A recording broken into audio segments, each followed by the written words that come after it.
still recording. Beer time! Hopsecutioner from Terrapin. We haven't done it yet for some reason, so we're gonna do it now. I got Nathan, I got Jessica. It is malty, I smell malt, somehow, because this beer has an IBU of 71, which is stupid high.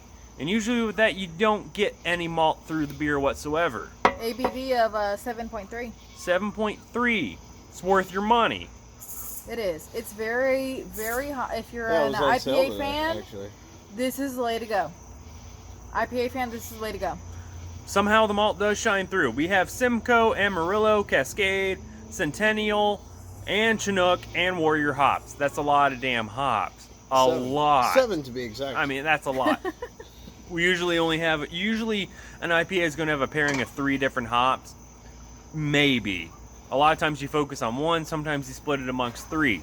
For this being that spread and that wide with different citrus and mainly piney hops, it's pretty exceptional, especially when the malt shines through on this one. I am an IPA fanatic, and this is my favorite beer. It really is.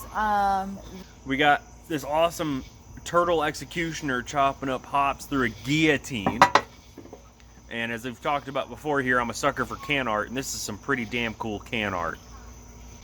It's balanced is the key, honestly, though. Like, it really is. Balance is a key word because as hoppy as this is, somehow the malt does shine through. It is a relatively malty beer for how hoppy it is.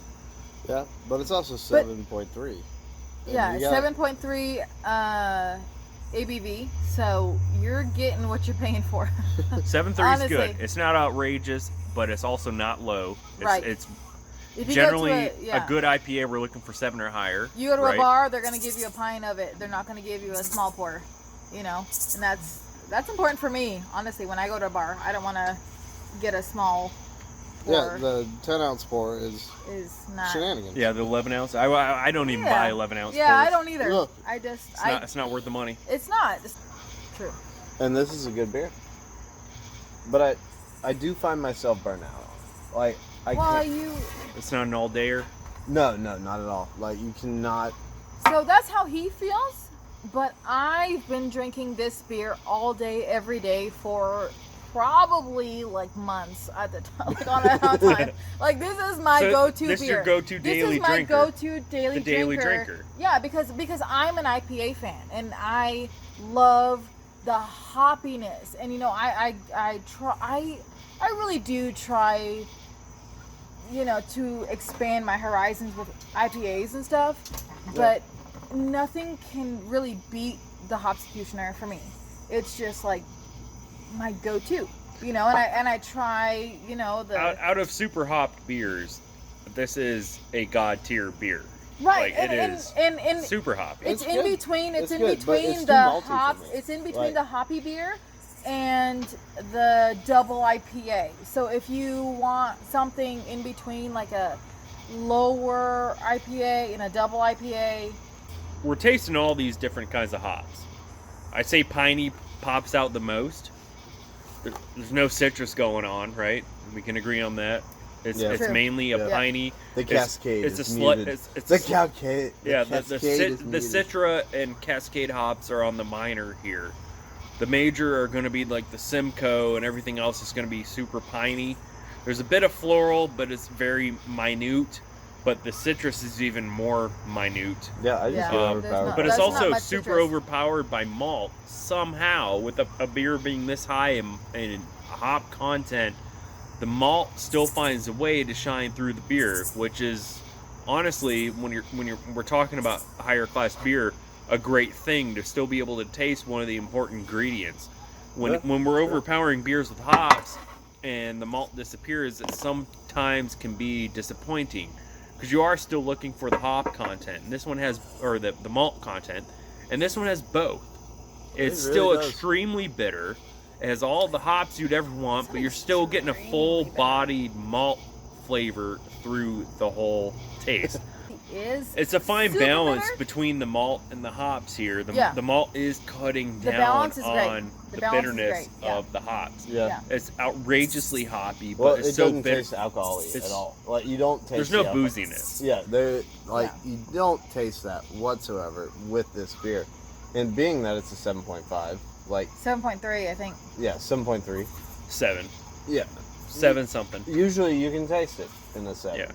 Usually you can't with this. No. And it's a lovely beer. Yeah, What if I I buy, go to the store and I have to buy a beer for her, what do I buy? Hopsecutioner. Yeah, That's what Yeah. it is. that's what he gets from me. So. It's a I rare will be day. execution. It's a daily drinker. It really is. It's a rare day I don't have Hopsecutioner sitting in my fridge as a backup beer. Well, like, let's be honest. Like, when I have big get-togethers and parties and whatever, and it's BYOB, you leave your leftovers at home for me. I always have Hopsecutioners left over, and I don't complain about it. This is a good thing, because this is a good beer. It's extremely can. mass-produced, Yes. not in a bad way, because it's just popular, right? So that means it's easy to get a hold of, and not too expensive, because it is popular. And also, as we like to go through here, it's not hazy at all. We can see through it. I know that's going to turn some people off. You can see my fingers going through it. I prefer not to be able to do that. It is a very crisp, clear, clean, It's delicious. malty beer to keep in mind. It's not hazy or juicy whatsoever. This is a pure IPA. Out of No. the mass How about them dogs? out of the mass-produced Georgia IPAs, Hopsecutioner is one of the top 3 goes to. In closing, a quick rundown. We have an ABV of 7.3, an IBU of 7.1. We have 6 different kinds of hops. The full Best. spectrum, focusing on piney. The malt shines through this beer somehow past all of these hops. Tons of hops. 71's nothing to laugh at. 6 different kinds of hops, that's a lot. But somehow we still can taste the malt. And that's a wonderful thing in the beer world. It's a local Georgia beer, which we love. The can art's amazing. Can art is great. It's not so much a daily drinker. Except for depends. if you're It's into a- IPAs. it's a If bit- you love IPAs, it is a daily drinker because it's Some my folks daily like it. drinker. Honestly, it's my daily drinker. It's I'm a not bit, gonna lie. it's a bit heavy. There's a lot of hops going on. It's a higher ABV. It could be a daily drinker if you're a hophead. If you're not a hophead, you're just gonna want 1 or 2 and call it a day and move on to something else. But it's a great beer. It's local Georgia. Great can art. Great taste. It's got a little bit of everything. You cannot go wrong. We'll see you guys next time.